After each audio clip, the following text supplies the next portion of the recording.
I got my first job in television more than 40 years ago. And I can tell you I was hooked from the first day on.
As the legend goes, David Lamar Brooks was born with a camera in his hands. Even today, he puts it down only long enough to create more magic. David is the perfect example of amazing journalists who have spent years of their career crafting and perfecting. As photographer David Brooks filmed these scenes barely able to stand up. The first time I encountered him was in 2010 when he did this amazing documentary called After the Rains. It was quite simply the best piece of journalism I'd ever seen. It was a 1-hour documentary that had no reporter in it whatsoever. It was just David telling a story. And from that point forward, I got to witness much more of his brilliance. A closer look reveals someone sitting on top of the plane. Yes, a photographer. Newswatch's own David Brooks getting a personal bird's eye view. What I really envy about David is he keeps innovating.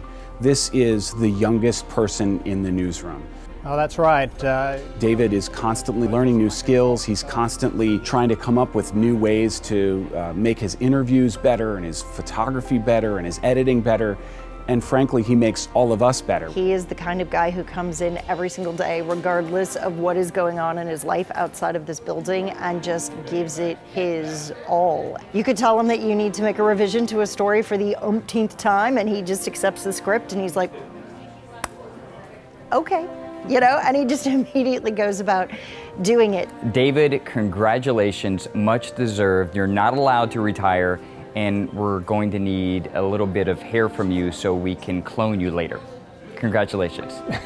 This is definitely a dream team. I think a lot of journalists would probably go through their entire careers and never get this opportunity to spend this kind of time on a story and looking at important issues and presenting it in such a way to engage our audience. David, remember that time 3 days before you retired and you had all of this work on your plate, and then I had to sucker you in to an interview and a shoot and take time away from your busy schedule?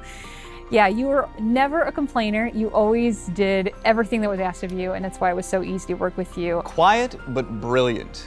Overlook him at your peril. There are so many stories where I've gone up to the reporter afterward and asked, who shot that? Who edited that? That looked great.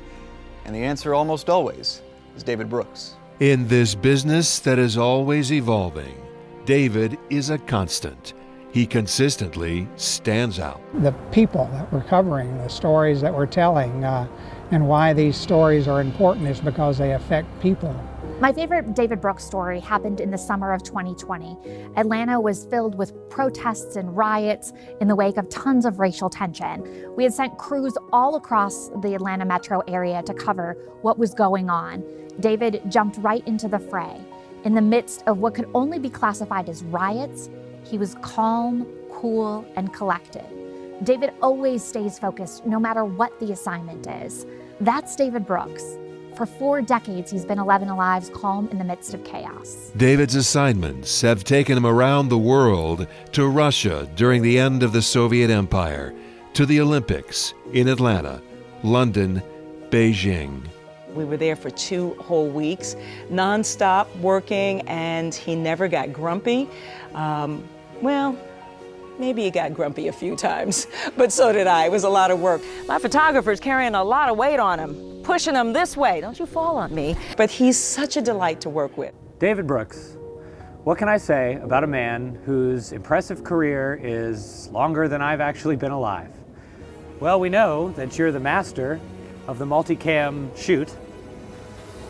You got your drone license while you were on vacation. And you can turn a bunch of pieces of paper like this into amazing television like that. I owe a lot of my professionalism, my attitude, and my style to you and working with you these last 9 years. I've learned so much. It was great to collaborate with you as a visual storyteller, as an editor, as a photographer. It's always been an honor. You even made fun of me as a millennial. You had a lot of millennial jokes, and I laughed along with you because they were pretty funny. I started at 11Alive 2 days before Snow Jam, so I didn't know anybody, and I get assigned to this 18-hour shift with David Brooks. Our live shot is to go to this convenience store and talk about how they're just about sold out of beer because everybody who can is walking there to buy the beer and drink the beer because they can't leave their house. So we're outside the convenience store, and this very, very drunk man approaches us. And he's frustrated that we won't put him on TV. And David is like total professional, just like framing the shot, making sure that this drunk guy isn't in the shot. And he's holding his dirty sock in his hand. While we're live, he goes up behind David and he is dangling this dirty sock on David Brooks's head. David does not break the camera angle for 1 second, stiff arms this man, and just continues to pan off and continues on with our live shot. I am panicking. I'm like throwing it back to the studio.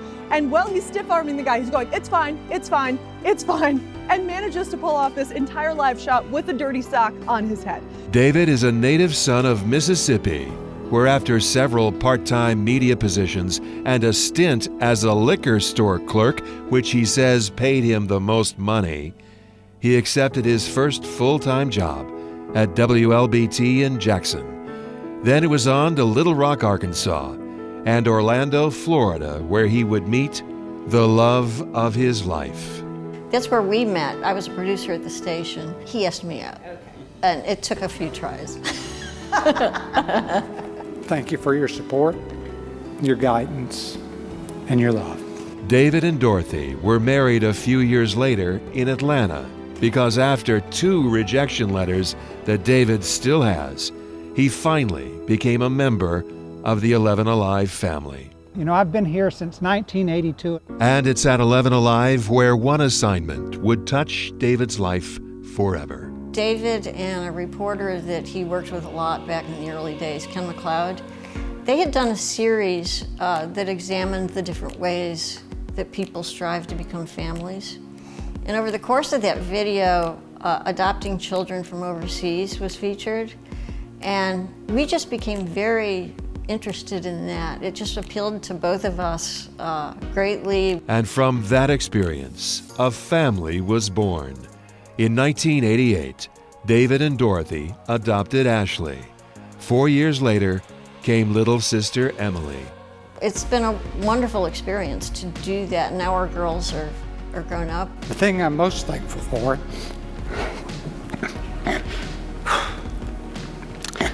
is my family. David's family is his universe, a universe that has expanded in recent years with the addition of 2 granddaughters, Maddie and Lily. Thank you, Mom, for all your encouragement in my dream to be a photographer. Even after that unfortunate incident when I was filming something in the living room and my floodlight caught the formal living room sofa on fire.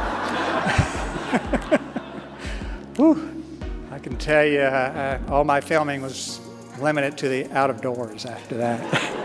In 2018, David was inducted into the Southeast Emmys Silver Circle. Mostly I've loved the talented people that I work with. Over a career that has spanned 4 decades, David says it's the people he's met along the way that keep him going. To those lucky enough to work with him, we say, you have made us all better journalists. David Brooks is a gem. I am just so thankful that I got the opportunity to work with you a little bit more and get to know you over the last couple of years. And so if you know anything about good send-offs, you know that they always include an Irish blessing. And so I found one that I think couldn't describe you better. And so as it goes, may you always have a cool head and a warm heart. Sláinte. Yeah, I can't talk right now. I'm editing David Brooks' going away video. You'd think there'd be more of me in it. Seriously though, David, good luck. I am so thankful I got to work with you. In your last year here at 11Alive News, you certainly made it memorable for me. I hope we all made it memorable for you. You will be greatly missed. David, you are amazing. You are an absolute professional, and we are going to miss you so much. Dirty socks and all. David, we're going to miss you. Godspeed, my friend. And to steal a quote from Andy Parati, I wish we could clone you, but we can't do that yet. So until then, enjoy your retirement, enjoy traveling, enjoy your family, and just know you'll be missed. See you, buddy. It's been an amazing ride. Big stories, long hours, long weeks, telling great stories and meeting some wonderful people along the way. David, from all of us at 11Alive, enjoy your well-earned retirement.